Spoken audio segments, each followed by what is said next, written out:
हास्तिनि मंत्री अक्रा professor doctor Manik Saha सिखला हदानो केफेक मानिबाय गजाल खायतमनानि बागै सिखला रंनो थुमुंगो खलावो अंखनानि बागै कक गजारजा सिखला हदानो केफेक मानिबाय हाजर खाय माखाके हदान नायथंनाय ते कायसा तिरुप्रा जतरेसले काहाम तिरुप्रा श्रमी मानाय शाखा खवाय जिला परिषदनि सभापति अपर्णा सिंह राय क्राक सालो खवाय बिरखुम खलावो आगरतला प्रेस क्लब बाय खवाय प्रेस क्लबनि बिसिंगो प्रीति क्रिकेट मैच खलायजाखा अ सालनि प्रीति क्रिकेट मैचआव मानजाखा खवाय जिला परिषदनि सभापति खबै कुबनि नांनासने आदंर प्रीति क्रिकेट मैच जेगनि सिकांनो गनै बदलनि थुंक्रं रंनि बिसिंगो सिनिमुं सिनिलाकिया बान्दाव कगनारखा खवाय सभापति अपर्णा सिंह राय খেলাটা প্রীতি ক্রিকেট ম্যাচ হবে সেটা খুব প্রশংসার দাবি রাখে। কারণ কি, খেলা মানে মাঠ, মাঠেই খেলা। আজকে যিনি ত্রিপুরা সরকার, ত্রিপুরা রাজ্যের যিনি মাননীয় মুখ্যমন্ত্রী প্রফেসর ডক্টর মানিক সাহা, উনি বলছেন যে প্রত্যেককে মাঠমুখী হতে হবে। কারণ আজকের যুব সমাজ যেভাবে নেশায় আসক্ত হয়ে যাচ্ছে গুটি গুটি পায়ে, তার থেকে তাদেরকে বেরিয়ে আসার জন্য রাজ্যের মাননীয় মুখ্যমন্ত্রী সেই মাঠে আসার খেলার মাধ্যমে যেন সবাই খেলাতে মনোনিবেশ করেন, তার জন্য উনি আগ্রহ প্রকাশ করেছেন।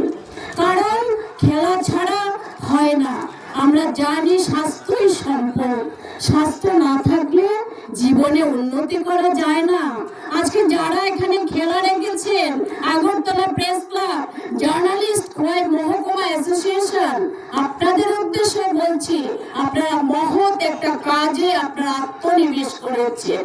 শুধু আমরা যদি যুব সমাজের প্রত্যেকের বাড়িতে বাড়িতে গিয়ে বলি আপনারা নেশা করবেন না, সেই সময়টুকু আপনাদের হাতে নেই। এইভাবে খেলা ডেকে খেলার মাঠে যুবকদের এনে যদি আপনারা যেভাবে মেসেজ দিতে চাইছেন, শুধু আমার খোয়াই নয়, খোয়াই জেলার সঙ্গে সঙ্গে সারা ত্রিপুরা রাজ্যে আপনারা যে মেসেজটা দিতে চাইছেন যে একমাত্র সেই ড্রাগসের গ্রাস থেকে মুক্তি নিতে পারে একমাত্র খেলার মাঠ, সে যে কোনো খেলা হতে পারে। আর স্বাস্থ্য ঠিক থাকে খেলাধুলার মাধ্যমে।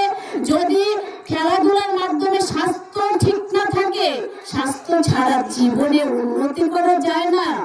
খবর অর্থাৎ নিউজ পরিবেশন করেন এবং সমস্ত ত্রিপুরা রাজ্যের প্রত্যেকটা মানুষের দুয়ারে দুয়ারে সেই ঘুম থেকে উঠে রাত্র নিদ্রা পর্যন্ত যারা সুন্দরভাবে হৃদয়ের সঙ্গে যারা খবর পৌঁছান, প্রিন্ট মিডিয়া, ইলেকট্রনিক্স মিডিয়া, এবং আজকে যারা খেলোয়াড়, যারা খেলাশোনার মনোবৃত্তি নিয়ে যারা মাঠে এসছেন এবং দূর দূরান্ত থেকে যারা আমার কথা শুনছেন, সবাইকে আমি খোয়াই জেলা পক্ষ থেকে স্তরভেদে প্রণাম, শুভেচ্ছা, অভিনন্দন জ্ঞাপন করছি।